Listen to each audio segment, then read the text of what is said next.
Tant parce que les philosophes vivent autrement. Déjà, il faut savoir que pour moi, ça a été l'objet d'un ouvrage. Je ne sais pas si à la médiathèque, je pense que oui. Donc à la rigueur, vous pourrez l'emprunter ou voir vous le procurer. Et ce sont des figures de la philosophie que je fais, comment dire, apparaître par rapport à des biographies exceptionnelles. Biographies exceptionnelles, puisque l'intérêt pour moi, c'était de montrer que ces philosophes n'étaient pas seulement des penseurs en soi, mais que c'était aussi des gens qui avaient eu des vies particulières et qu'il avait fallu à un moment donné faire des choix pour eux, des choix considérables, puisqu'il fallait savoir si, oui ou non, la philosophie, ou en tout cas leur philosophie, était compatible en fin de compte avec l'existence. Et si dans leur vie, ils étaient capables de mettre, on va dire, à l'œuvre leurs idées au point de ne pas déroger à leur pensée. Donc c'est intéressant de parcourir comme ça des biographies, pas simplement, pas simplement avec à l'esprit l'idée qu'on veut savoir ce que disent les auteurs ou ce qu'ils ne disent pas, mais vérifier si dans leur vie il y a des choses qui peuvent soit déclencher un moment de philosophie, ou alors tout simplement expliquer comment leur philosophie a pu germer dans leur esprit. Alors si on commence dans l'Antiquité, on sait qu'il y a eu tout un ensemble de philosophes qui pouvaient passer pour des marginaux. Je veux dire par là que quand on met les unes à côté des autres les écoles de philosophie, c'est assez drôle parce qu'on a des personnages quand même assez particuliers. Je veux dire que si on place Diogène, non pas près de son tonneau, parce qu'on sait que les tonneaux il n'y en avait pas, mais c'était plutôt une sorte d'amphore, on s'imagine un philosophe un peu particulier, avec une apparence, on va dire, pas très habillée, presque on dirait aujourd'hui que c'est le SDF du coin, parce qu'il est tout, comment dire, il n'est pas vraiment propre, il est dans une sorte de négligé physiquement, mais c'est pas parce qu'il est dans la misère, c'est parce qu'il a choisi cette condition de vie, et il estime que finalement il faut se détourner de toutes les richesses. Donc les hommes qui sont véritablement les hommes de valeur, ce sont ceux qui sont capables de vivre en se détournant des richesses, des valeurs matérielles de ce monde, et donc sa philosophie consiste en réalité à chercher de l'humanité à partir de ce que nous sommes naturellement. Donc quand il voit passer devant, on va dire, devant une espèce de demeure qui n'en est pas une, des hommes ou des femmes bien habillés, élégants, et puis qui essayent de faire de la parade ou être dans la parure exclusivement, eh bien il les agresse et on peut dire qu'il a été surnommé ce chien de Diogène parce qu'il avait des postures animales, il leur mordait physiquement les mollets ou il urinait sur eux, donc il avait une manière de procéder qui était assez choquante. Par ailleurs, on sait de lui qu'en plein jour, il avait allumé une lanterne et il éclairait le visage comme ça des gens qui l'écoutaient faire ses conférences ou plutôt ses cours en plein air. Et là, justement, il disait « Je cherche un homme » en éclairant le visage des hommes.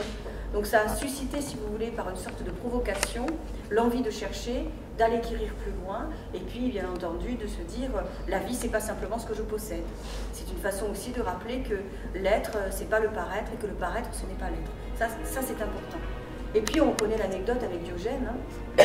Cette anecdote elle est particulière, elle consiste à dire que en quelque sorte un grand de ce monde est capable de se dire il y a à l'autre bout de la région, on va dire, un personnage éminent qu'il me faut rencontrer, c'est ce fameux Diogène. Diogène qu'il faut voir absolument, pourquoi? Parce qu'il est considéré comme un sage parmi les sages, parce qu'il est considéré comme un homme qu'il faut absolument, en quelque sorte, saluer. Et on se retrouve avec Alexandre le Grand qui se retrouve face à Diogène, avec à côté de lui des soldats qui veillent, bien sûr, sa garde rapprochée, on va dire, qui veille sur lui. Et au moment où il se trouve face à Diogène, Diogène lui dit tout simplement « ôte-toi de mon soleil ». Et à ce moment-là, Diogène se dit, bon, bah, Alexandre se dit, il ne faut quand même pas perdre la figure face à mes soldats, parce qu'il y a quand même une crédibilité du grand homme. Il se recule un petit peu, il regarde Diogène, et on ne connaît pas la réponse que comment dire, Alexandre a faite à Diogène, parce que souvent elle est éclipsée au profit de cette phrase célèbre, hein, donc « ôte-toi de mon soleil ». Et la phrase en question est « si je n'eus été Alexandre, j'eusse aimé être Diogène ». C'est une façon de dire, bon ben, si je n'eus été Alexandre, j'eusse aimé être de Diogène. C'est-à-dire que si je n'étais pas moi Alexandre le Grand, ben finalement j'aurais aimé être ce philosophe. On raconte aussi une autre fois qu'un bourgeois passe devant chez lui, là, il lui dit comme ça, ben, si tu veux je te fais visiter ma maison. Alors Diogène dit, bon ben, allons-y, visitons ta maison. Et quand il rentre dans la maison en question, Diogène veut toucher un peu les choses, etc. Et le bourgeois en question lui dit, écoute, arrête, tu as les mains sales, ne touche à rien, tu vas casser quelque chose, tu es maladroit, bon bref. Et à un moment donné, Diogène en a assez et il lui crache à la figure. Et là, bien entendu, le bourgeois est effaré, il le regarde et il dit, enfin, qu'est-ce qui te prend? Je t'invite en ma demeure et tu me craches au visage. Et il lui répond la chose suivante, c'est le seul endroit que j'ai trouvé sale. Vous voyez? Donc c'est une provocation permanente, Diogène. Et puis, dernière anecdote pour expliquer le personnage, il voyait un enfant en train de faire un petit creux dans son pain pour lui mettre des lentilles. Et là, il est écœuré contre lui-même, c'est la révolte intérieure, il se dit, cet enfant est plus riche que moi. Et là, il avait une écuelle dans laquelle il mangeait, il a jeté son écuelle en disant, il a réussi à être plus pauvre que moi matériellement, c'est-à-dire que c'est vrai qu'on peut faire un trou dans son pain pour en faire une sorte d'assiette, et à partir de ce moment-là, on peut se débarrasser encore d'une matérialité qui est superflue. Donc voilà comment Diogène était dans la cité, un drôle de personnage, comme je l'ai dit, une drôle d'allure, un côté provocateur, mais en même temps une volonté d'avoir du mordant, être ce chien de philosophe, tout simplement parce qu'il était cynique. Ça a donné aussi un autre mouvement, après c'est les cinéraïques, hein, les philosophes à la tête de chien. Ça voulait dire qu'ils avaient un caractère bien trempé et puis qu'ils affirmaient en fin de compte ce caractère pour mettre en avant les déviances de la société par rapport au paraître et par rapport à tout ce qu'on pouvait posséder.